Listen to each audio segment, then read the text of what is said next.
There is a moment when your thumb pauses for half a second, not because you've decided to stop, but because something in your body hesitates. It's usually late. The room is quiet in that specific way it only is after midnight. The light from your phone feels brighter than it should.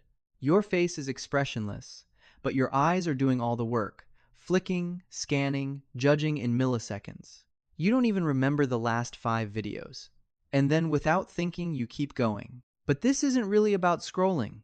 It never was. Because if you watch closely, there's a pattern in how it happens. It's not random. It's not just boredom. It starts earlier. Usually, it starts with a small discomfort that doesn't seem important enough to name. A message you didn't reply to. A task you've been avoiding all day. A quiet moment where there's nothing demanding your attention, and suddenly you're left alone with your own thoughts. That's when the phone appears. Not dramatically. Not consciously. Just there. Unlocked before you even register the decision. And here's the strange part. People who can't stop scrolling often believe they're just passing time. But if you pay attention, they rarely scroll when they're fully engaged or genuinely relaxed or deeply present. They scroll in the gaps, in the in-between moments, in the seconds where something feels slightly off. That's the first misunderstanding. They think they're filling time, but they're actually escaping it. There's a difference, because scrolling isn't passive. It feels passive, but it's not. Your brain is working constantly predicting, evaluating, anticipating the next hit of something slightly more interesting than the last thing. This is where the dopamine loop quietly takes over, not in the exaggerated, dramatic way people talk about it, but in something much smaller, much more subtle. Every swipe is a tiny gamble. Maybe the next video will be better. Maybe the next one will make you laugh. Maybe the next one will feel worth it.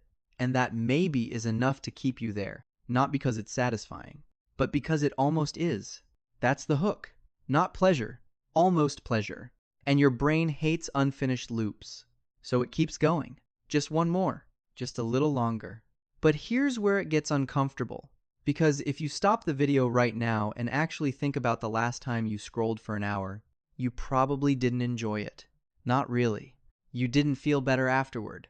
You didn't feel rested. You didn't feel satisfied. You just stopped. Usually because something interrupted you, or because your eyes got tired, or because there was nothing left that could hold your attention for more than 2 seconds. So why do you keep coming back? This is where most people get it wrong. They assume it's addiction to content. It's not. It's avoidance of silence. There's a specific kind of person who scrolls not because they want to see what's on the screen, but because they don't want to see what's off it. Their own thoughts, their own unfinished conversations, their own sense that something in their life isn't quite aligned. And scrolling becomes the fastest way to blur that awareness. Not erase it. Just soften it. Delay it. Because here's something you don't notice while it's happening. Your attention starts to fragment. Not just while you're scrolling, but after. You sit down to do something simple, and suddenly it feels harder than it should. Your mind jumps. You reach for your phone without realizing it. You check things you don't even care about, and you tell yourself, I just have a short attention span. But that's not entirely true. Your attention isn't broken. It's been trained. Trained to expect constant novelty. Trained to move on quickly. Trained to avoid anything that doesn't immediately reward you. And now, anything slower feels uncomfortable. This is the habit loop. Cue. A moment of discomfort. Action. Open phone, scroll. Reward. Temporary distraction. And because the reward isn't strong but frequent, it reinforces the loop even more. It's not satisfying enough to end the behavior, and not unpleasant enough to stop it. So it continues, quietly, automatically. But here's where the second misunderstanding happens. People think the problem is that they're weak or undisciplined, that they just need more willpower.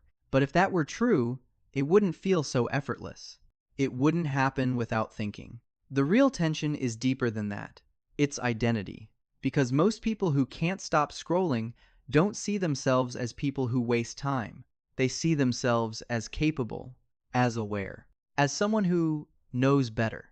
And that creates cognitive dissonance. A gap between who they think they are and what they repeatedly do, so they start explaining it away. I just need a break.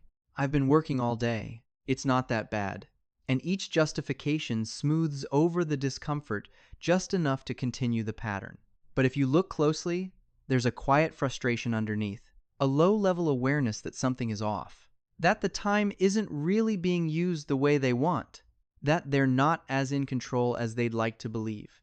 And that's the part they don't sit with, because sitting with it would require stopping, and stopping means facing the very thing the scrolling was helping them avoid. This is where things shift, because at some point, it's no longer about the content at all. It becomes about control, or the illusion of it. When you scroll, you choose what stays and what goes. Swipe, gone. Next, you don't have that same control in real life. Conversations don't disappear when they get uncomfortable. Tasks don't vanish when they feel overwhelming. But on your phone, everything is temporary. Everything is optional. Everything is under your thumb, and that feels good. Not exciting, not fulfilling, but controlled. And for someone who feels even slightly overwhelmed in other areas of life, that control is enough to keep coming back. Even if it costs them hours. Even if it leaves them feeling empty afterward. Now, here's the part most people don't expect. The scrolling isn't actually the main problem. It's the signal. It's pointing to something else. Because if you removed the phone completely, the discomfort wouldn't disappear. It would just become louder, more visible, harder to ignore, which means the behavior isn't random. It's protective.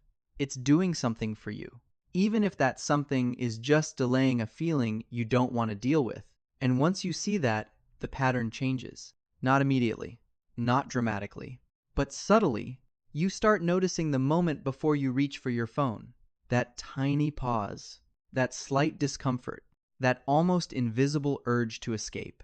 And for a second, you see it. And that second matters. Because it's the first time the behavior isn't automatic. The first time there's a gap. And in that gap, there's a question. Not how do I stop scrolling, but what am I trying not to feel right now? And that question is harder to answer than it sounds. Because sometimes it's not something big, not a major problem, not a dramatic emotion. Sometimes it's just restlessness, or uncertainty, or the uncomfortable feeling of not knowing what to do next. And instead of sitting with that, you scroll again and again and again until the feeling dulls just enough, but never really goes away. So the cycle continues, not because you're addicted to your phone, but because you haven't found a better way to deal with what shows up when you're not distracted. And that's the part people don't talk about, because it's easier to blame the app or the algorithm or the design. And yes, those things matter, but they're not the whole story. Because two people can use the same app in completely different ways. One stops after 10 minutes.